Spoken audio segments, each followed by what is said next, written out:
صدیق اکبر رضی اللہ تعالیٰ عنہ اسی وقت حضرت ابو ذر کو اپنے ہمراہ گھر لے گئے۔ وہاں انہوں نے طائف کے خشک انگور حضرت ابو ذر غفاری کے سامنے رکھے۔ یہ پہلی ٹھوس غذا تھی جو مکہ میں پہنچ کر حضرت ابو ذر کو نصیب ہوئی۔ صحیح بخاری میں ہے کہ حضرت ابو ذر کے قبول اسلام کے بعد حضور نے ان سے فرمایا، ابو ذر اب تم اپنے قبیلے میں واپس جاؤ اور اسے دعوت توحید دو۔ جب دعوت حق کے آشکار ہونے کی خبر ملے اس وقت پھر یہاں چلے آنا، فی الحال تم بھی مکہ میں اپنا اسلام پوشیدہ رکھو۔ ابو ذر کا دل جوش توحید سے معمور تھا۔ عرض کی، یا رسول اللہ، خدا کی قسم آپ اجازت دیجئے میں مکہ میں اپنے اسلام کا اعلان کر کے جاؤں گا۔ حضور صلی اللہ علیہ وآلہ وسلم ان کا جوش اور ولولہ دیکھ کر خاموش ہو گئے۔ اب ابو ذر سیدھے حرم کعبہ میں تشریف لے گئے۔ وہاں مشرکین کا مجمع تھا۔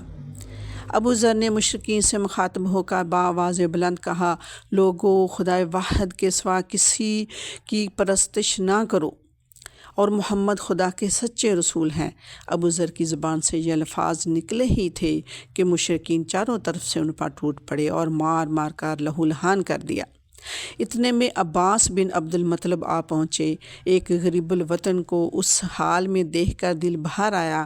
ابو ذر کے اوپر گر پڑے اور مشرکین سے کہا، اپنا ہاتھ روکو، کیوں ناحق اس غریب کی جان لیتے ہو؟ حضرت عباس ابھی ایمان نہیں لائے تھے، اس لیے مشرکین کو ان کی بات کا بڑا پاس تھا۔ ان کے کہنے پر انہوں نے ابو ذر کو چھوڑ دیا، لیکن توحید کے متوالے ابو ذر دوسرے دن پھر کعبہ جا پہنچے اور مشرکین کو دعوت توحید دینے لگے۔ مشرکین نے انہیں پھر پکڑ لیا اور زد و کوب کرنا شروع کر دیا۔ اس وقت بھی حضرت عباس رضی اللہ تعالیٰ عنہ ان کے آڑے آئے اور مشرکین کو سمجھایا کہ یہ شخص غفار کے جنگجو اور خون اشام قبیلے کا فرد ہے۔ اگر تم نے اسے ہلاک کر دیا تو تمہارا کوئی قافلہ تجارت منزل مقصود تک نہ پہنچ سکے گا۔ کیوں غفاریوں سے خواہ مخواہ دشمنی مول لیتے ہو؟ مشرکین کی سمجھ میں یہ بات آ گئی اور انہوں نے ابو ذر کو چھوڑ دیا۔ حضرت ابو ذر نے اب سوچا کہ ان لوگوں کے دلوں پر مہر لگ چکی ہے، ان پر میری بات کا اثر نہیں ہوگا، انہیں خدا کے سچے رسول ہی راہ ہدایت پر لا سکیں گے، اس لیے بہتر یہی ہے کہ میں اپنے حلقہ اثر میں جا کر تبلیغ کروں۔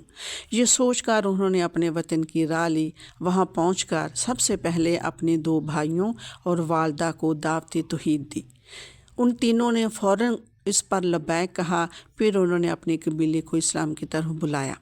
آدھا قبیلہ اسی وقت مسلمان ہو گیا اور آدھا ہجرت نبوی کے